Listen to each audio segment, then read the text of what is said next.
ਉਹ ਮੈਨੂੰ ਲੱਗਦਾ ਹੈ ਗੇਟਵੇ ਆਫ ਪੰਜਾਬ ਹੈ। ਜਿਹੜਾ ਵੀ ਇੱਥੋਂ ਐਂਟਰ ਕਰਦਾ ਨਾ ਪੰਜਾਬ 'ਚ ਜਾਣ ਲਈ, ਸਾਡੇ ਸੁਭਾਅ ਦਾ, ਸਾਡੇ ਹੱਥ ਦਾ, ਸਾਡੇ ਜਜ਼ਬੇ ਦਾ, ਸਾਡੇ ਇਕੱਠ ਦਾ ਉਹਨੂੰ ਇੱਥੋਂ ਵੜਦੇ ਹੀ ਪਤਾ ਲੱਗ ਜਾਂਦਾ ਵੀ ਮੈਂ ਕਿੱਥੇ ਆਇਆ, ਕਿੱਥੇ ਚੱਲਾਂ, ਅੱਗੇ ਕੌਣ ਬੈਠੇ ਹੋਣੇ ਆ। ਇੱਥੋਂ ਦਰਵਾਜ਼ੇ ਤੋਂ ਹੀ ਪਤਾ ਲੱਗ ਜਾਂਦਾ। ਮੋਦੀ ਸਾਹਿਬ ਨੇ ਕਹਿ ਦਿਆ ਤਾਂ ਕਹਿ ਦਿਆ, ਤੇ ਮੋਦੀ ਸਾਹਿਬ ਨੇ ਬੈਠੇ ਰਹਿਣਾ। ਹੋਰ 2-3-4 ਸਾਲ ਨੂੰ ਸਰਕਾਰ ਬਦਲ ਗਈ, ਅਗਲੀ ਸਰਕਾਰ ਕੋਈ ਆ ਗਈ, ਜਦੋਂ ਅਸੀਂ ਉਹਨਾਂ ਨੂੰ ਕਹਾਂਗੇ ਮੋਦੀ ਸਾਹਿਬ ਨੇ ਕਿਹਾ ਸੀ, ਕਹਿੰਦੇ ਉਹਨਾਂ ਨੂੰ ਪੁੱਛ ਲਓ ਜਾ ਕੇ, ਸਾਨੂੰ ਤਾਂ ਨਹੀਂ ਪਤਾ। ਜਿਹੜੀ ਚੀਜ਼ ਲਾਅ 'ਚ ਹੀ ਨਹੀਂ ਲਿਖੀ ਉਹ ਕੋਈ ਕਿੱਦਾਂ ਮੰਨ ਲੇਗਾ। ਇਹ ਉਹੀ ਗੱਲ ਹੈ ਨਾ, ਜਾ ਕੇ ਕਿਤੇ ਘਰ ਬਣਾਉਣਾ ਸ਼ੁਰੂ ਕਰ ਦੋ, ਉਹ ਕਹਿਣਗੇ ਭਾਈ ਸਾਹਿਬ ਕਿੱਧਰ ਇੱਟਾਂ ਸਟਾਈ ਜਾਂਦੇ ਹੋ, ਇਹ ਤੇ ਸਾਡਾ ਪਲਾਟ ਹੈ। ਕਹਿੰਦੇ ਸਾਨੂੰ ਨਹੀਂ ਪਤਾ, ਸਾਡੇ ਦਾਦਾ ਜੀ ਕਹਿੰਦੇ ਸੀ ਆਪਣਾ ਹੀ ਆ। ਤੇ ਹੁਣ ਦਾਦੇ ਦੇ ਕਹਿਣ ਤੇ ਘਰ ਬਣਾ ਲਓਗੇ, ਉਹ ਕਹਿਣਗੇ ਰਜਿਸਟਰੀ, ਕਹਿੰਦੇ ਉਹ ਤਾਂ ਹੈ ਨਹੀਂ, ਕਹਿੰਦੇ ਕਾਗਜ਼ਾਂ 'ਚ ਤੁਹਾਡਾ ਨਾਂ ਨਹੀਂ ਬੋਲਦਾ, ਇੱਥੇ ਘਰ ਕਿੱਦਾਂ ਬਣਾ ਲਓਗੇ। ਸੋ ਜਦ ਕਾਗਜ਼ਾਂ 'ਚ ਸਾਡੇ ਲਾਅ ਦੇ ਵਿੱਚ MSP ਤੁਸੀਂ ਸ਼ਾਮਲ ਨਹੀਂ ਕੀਤੀ, ਮੂੰਹ ਜ਼ਬਾਨੀ ਅਖੇ ਆਪੇ ਮੈਂ ਰੱਜੀ ਪੁੱਜੀ, ਆਪੇ ਮੇਰੇ ਬੱਚੇ ਜੀਣ, ਤੁਸੀਂ ਆਪੇ ਹੀ ਆਪਣੀਆਂ ਚੀਜ਼ਾਂ ਨੂੰ ਆਪ ਹੀ ਇੰਡੋਰਸ ਕਰ ਰਹੇ ਹੋ ਜਿਨ੍ਹਾਂ ਦੀ ਕੋਈ ਵੈਲਿਊ ਨਹੀਂ। ਉਸ ਤੋਂ ਬਾਅਦ ਤੁਸੀਂ ਚਾਹ ਰਹੇ ਹੋ ਕਿ ਕਿਸਾਨ ਇਸ ਗੱਲ ਨੂੰ ਮੰਨ ਜਾਏ ਕਿ ਤੁਸੀਂ ਜੋ ਕਹਿ ਰਹੇ ਹੋ। ਇਸ ਛਲਾਵੇ 'ਚ ਔਰ ਤੁਹਾਡੇ ਕਲਾਵੇ 'ਚ ਕਿਸਾਨ ਨੇ ਕਦੇ ਨਹੀਂ ਆਉਣਾ। ਇਹ ਤਾਂ ਕਬੱਡੀ ਖੇਡਣ ਵਾਲੀ ਟੀਮ ਹੈ, ਜਿੱਡੇ ਮਰਜ਼ੀ ਜਾਫੀ ਬਣ ਜਾਓ, ਧੌਲ ਮਾਰ ਕੇ ਨਿਕਲਦੇ ਵੇਖਣ ਵਾਲੇ ਹੁੰਦੇ ਫਿਰ ਜਦੋਂ ਨਿਕਲਦੇ ਆ। ਸੋ ਮੈਂ ਸਿਰਫ ਇੰਨੀ ਬੇਨਤੀ ਕਰਨ ਆਇਆ ਸੀ, ਕਿਉਂਕਿ ਮੈਂ ਬਿੱਲਾਂ ਬਾਰੇ ਬਹੁਤ ਜ਼ਿਆਦਾ ਡਿਟੇਲ 'ਚ ਇਸ ਕਰਕੇ ਨਹੀਂ ਗਿਆ। ਤੁਸੀਂ ਸਾਰਿਆਂ ਨੇ ਸਭ ਕੁਝ ਸੁਣ ਲਿਆ, ਪੜ੍ਹ ਲਿਆ, ਔਰ ਜੇ ਉਹਨੂੰ ਜ਼ਿਆਦਾ ਵਿਸਥਾਰ ਨਾਲ ਦੱਸਿਆ ਜਾ ਸਕਦਾ ਤੇ ਉਦੋਂ ਕੇ ਸਭ ਦੱਸ ਸਕਦੇ ਜਿਨ੍ਹਾਂ ਦਾ ਰਿਸਰਚ ਹੁੰਦਾ ਇਸ ਚੀਜ਼ ਤੇ।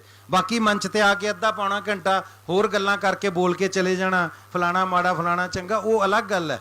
ਮੈਂ ਸਿਰਫ ਇਹ ਕਹਾਂਗਾ ਵੀ ਮੈਂ ਆਪਣੀ ਗੱਲ ਬੋਲਿਆ, ਜਿਹੜੀ ਮੁੱਦਿਆਂ ਤੇ ਗੱਲ ਹੈ ਉਹ ਉਦੋਂ ਕੇ ਸਭ ਤੁਹਾਨੂੰ ਜ਼ਿਆਦਾ ਵਧੀਆ ਦੱਸ ਸਕਦੇ ਨੇ।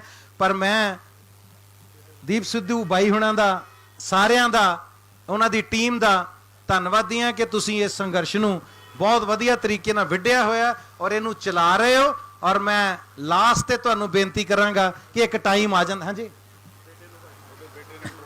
ਮੈਂ ਲਾਸਟ ਤੇ ਬੇਨਤੀ ਕਰਾਂਗਾ ਕਿ ਇੱਕ ਦਿਨ ਆ ਜਾਣਾ ਜਦੋਂ ਤੁਸੀਂ ਥੱਕ ਜਾਂਦੇ ਹੋ, ਜਦੋਂ ਤੁਸੀਂ ਅੱਕ ਜਾਂਦੇ ਹੋ।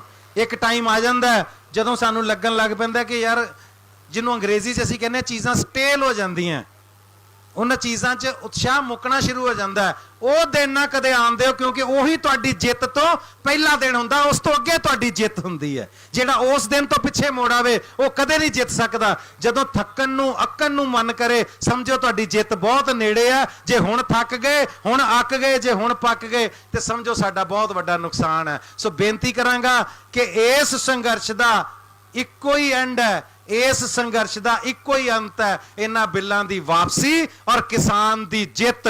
ਜਦ ਤੱਕ ਕਿਸਾਨ ਨਹੀਂ ਜਿੱਤ ਜਾਂਦਾ, ਇਹ ਕਾਲੇ ਕਾਨੂੰਨ ਵਾਪਸ ਨਹੀਂ ਹੁੰਦੇ। ਇਹ ਉਹੀ ਧਰਤੀ ਹੈ ਜਿੱਥੇ ਲੋਕਾਂ ਨੇ ਸਾਈਮਨ ਕਮਿਸ਼ਨ ਵਾਪਸ ਮੋੜ ਦਿੱਤਾ ਸੀ। ਜਦੋਂ ਅੰਗਰੇਜ਼ ਸਾਰੇ ਸੰਸਾਰ 'ਚ ਹਕੂਮਤ ਕਰਦਾ ਹੁੰਦਾ ਸੀ, ਉਦੋਂ ਵੀ ਸਾਈਮਨ ਕਮਿਸ਼ਨ ਨੂੰ ਕਿਹਾ ਸੀ, ਸਾਈਮਨ ਕਮਿਸ਼ਨ ਗੋ ਬੈਕ।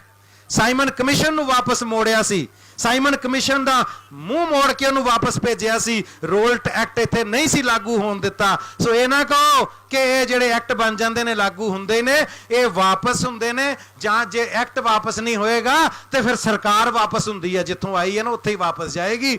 ਅਗਲੀ ਸਰਕਾਰ ਫਿਰ ਲਿਆ ਕੇ ਉਹ ਤੋਂ ਰੋਲਟ ਐਕਟ, ਜਿਹੜੇ ਇਦਾਂ ਦੇ ਰੋਲਟ ਐਕਟ ਵਰਗੇ ਐਕਟ ਨੇ ਨਾ, ਇਹ ਸਾਰੇ ਐਕਟ ਜਿਹੜੇ ਨੇ ਇਹ ਖਾਰਜ ਹੋ ਜਾਂਦੇ ਹੁੰਦੇ ਨੇ। ਧਰਤੀ ਤੇ ਕੋਈ ਪੱਥਰ ਤੇ ਲਕੀਰ ਨਹੀਂ ਬਣੀ ਹੁੰਦੀ, ਹਰ ਚੀਜ਼ ਦੀ ਵਾਪਸੀ ਹੁੰਦੀ ਹੈ। ਔਰ ਲਾਸਟ ਤੇ ਮੈਂ ਕਹਾਂਗਾ ਕਿ ਅੱਜ ਤੁਸੀਂ ਬੁਲੰਦੀ ਤੇ ਹੋ, ਅੱਜ ਤੁਹਾਡੀ ਸਾਰੇ ਹਿੰਦੁਸਤਾਨ ਦੇ ਵਿੱਚ ਤੂਤੀ ਬੋਲਦੀ ਹੈ। ਪਰ ਇੱਕ ਗੱਲ ਯਾਦ ਰੱਖਿਓ कि इंसान को चाहिए उड़ान में रहे, कोई माड़ी गल नहीं। इंसान को चाहिए उड़ान में रहे, मगर वापसी भी ध्यान में रहे। एक दिन लैंड भी करना है, धरती ते आना पैना, वो दिन अपने जरूर सेफ रखियो कि धरती ते सेफली लैंड कर सको। उबड़ खाबड़ धरती ते उतरना पै गया तो जहाज पलट जाते होंगे ने, गल्लां याद रखियो। सो बहुत शुक्रिया, बड़ी मेहरबानी जी कि तुसीं अज मौका दिता।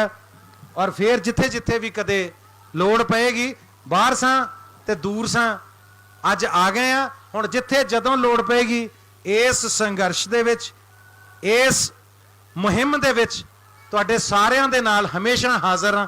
बाकी काम भी चलते रहने ने, पर जिथे जदों याद किया जाएगा ਅਸੀਂ ਪੰਜਾਬ ਦੀ ਕਿਸਾਨੀ ਲਈ, ਪੰਜਾਬ ਦੀ ਜਵਾਨੀ ਲਈ ਔਰ ਪੰਜਾਬ ਦੇ ਹਰ ਇੱਕ ਹਿੱਤ ਲਈ ਖੜੇ ਹਾਂ, ਕਿਉਂਕਿ ਅੱਗੇ ਸਿਰਫ ਦੋ ਚੀਜ਼ਾਂ ਤੇ ਪਹਿਰਾ ਦੇਣਾ ਪੈ ਰਿਹਾ ਸੀ, ਰੁੱਖ ਤੇ ਔਰ ਕੁੱਖ ਤੇ। ਕਿਉਂਕਿ ਪੋਲਿਊਸ਼ਨ ਔਰ ਜੋ ਬਰਬਾਦੀ ਪੰਜਾਬ ਦੀ ਅੱਜ ਹੋ ਰਹੀ ਸੀ, ਅਸੀਂ ਉਹਦੇ ਲਈ ਵੀ ਅਵੇਅਰ ਹੋਏ ਸਾਂ ਕਿ ਪੋਲਿਊਸ਼ਨ ਨੂੰ ਕਿਵੇਂ ਕੰਟਰੋਲ ਕਰਨਾ, ਰੁੱਖ ਕਿਵੇਂ ਲਾਏ ਜਾਣ। ਔਰ ਸਾਡੇ ਮਿੱਤਰ ਨੇ ਰਾਜਵੰਤ ਸਿੰਘ ਹੁਣੀ, ਡਾਕਟਰ ਰਾਜਵੰਤ ਸਿੰਘ, ਉਹ ਗੁਰੂ ਨਾਨਕ ਜੰਗਲ ਲਗਾ ਰਹੇ ਨੇ ਔਰ ਉਹਨਾਂ ਨੇ 550 ਜੰਗਲ ਲਾਉਣ ਦਾ ਟੀਚਾ ਮਿੱਥਿਆ ਸੀ, ਜਿਹਦੇ ਚੋਂ 200-250 ਜੰਗਲ ਮੈਨੂੰ ਲੱਗਦਾ ਲੱਗ ਚੁੱਕੇ ਨੇ। ਰੁੱਖ ਤੇ ਪਹਿਰਾ ਦੇ ਰਹੇ ਸਾਂ, ਧੀਆਂ ਨੂੰ ਮਾਰਿਆ ਜਾ ਰਿਹਾ ਸੀ, ਕੁੱਖ ਤੇ ਪਹਿਰਾ ਦੇ ਰਹੇ ਸਾਂ, ਤੀਸਰਾ ਪਹਿਰਾ ਸ਼ੁਰੂ ਹੋ ਗਿਆ ਜੇ ਰੁੱਖ ਤੇ ਕੁੱਖ ਤੇ ਹੁਣ ਭੁੱਖ ਤੇ। ਕਿਸਾਨ ਨੂੰ ਭੁੱਖਾ ਨਹੀਂ ਮਰਨ ਦੇਣਾ। ਜੇ ਜਾਗਦੀ ਜ਼ਮੀਰ ਹੈ, ਅੰਦਰ ਆਤਮਾ ਜਾਗਦੀ ਹੈ, ਇਹ ਦੁਨੀਆ ਦਾ ਅੰਦਾਤਾ, ਦੁਨੀਆ ਨੂੰ ਰਜਾਉਣ ਵਾਲਾ, ਕਿਸਾਨ ਨਾ ਭੁੱਖਾ ਮਰੇ, ਇਹਦੇ ਨਾਲ ਖੜੇ ਰਹੋ ਸਾਰੇ। ਇਹ ਇੰਨੀ ਕੁ ਬੇਨਤੀ ਕਰਦਾ, ਤੁਹਾਡੇ ਤੋਂ ਇਜਾਜ਼ਤ ਚਾਹਨਾ। ਬਹੁਤ ਸ਼ੁਕਰੀਆ, ਬੜੀ ਮਿਹਰਬਾਨੀ। ਕਿਸਾਨ ਮਜ਼ਦੂਰ ਏਕਤਾ, ਕਿਸਾਨ ਮਜ਼ਦੂਰ ਏਕਤਾ।